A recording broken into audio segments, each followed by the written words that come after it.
مرتضی پاشایی. یکی هست تو قلبم که هر شب واسه اون می نویسم اون خوابه، نمیخوام بدونه واسه اونه که قلب من این همه بیتابه. یه کاغذ یه خودکار دوباره شده همدم این دل دیوونه، یه نامه که خیسه پر از عشقه با کسی بازم اونو نمیخونه. یه روز همینجا توی اتاقم یه دفعه گفت داره میره، چیزی نگفتم آخه نخواستم دلشو غصه بگیره. گریه میکردم درو که میبست، میدونستم که میمیرم. اون عزیزم بود نمیتونستم جلوی راشو بگیرم. میترسم یه روزی برسه که اونو نبینم، بمیرم تنها. خدایا کمک کن، نمیخوام بدونه دارم جون میکنم اینجا. سکوت اتاقا داره میشکنه تیک تاک ساعت رو دیوار.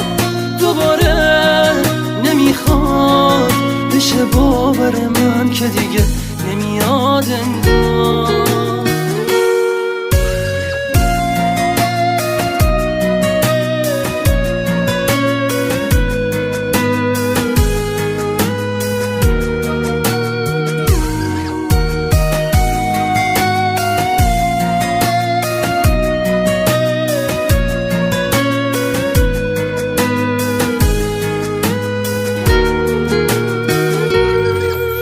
همینجا توی اتاقم یه دفعه گفت داره میره، چیزی نگفتم آخه نخواستم دلشو غصه بگیره. گریه میکردم درو که میبست، میدونستم که میمیرم. اون عزیزم بود نمیتونستم جلوی راشو بگیرم.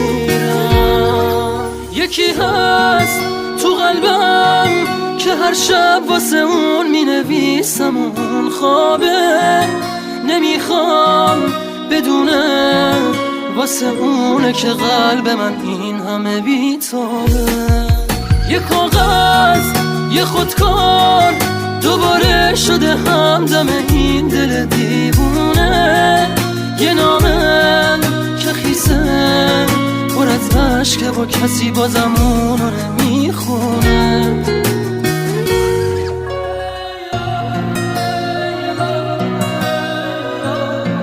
Music and Orange Boy مرتضی پاشایی.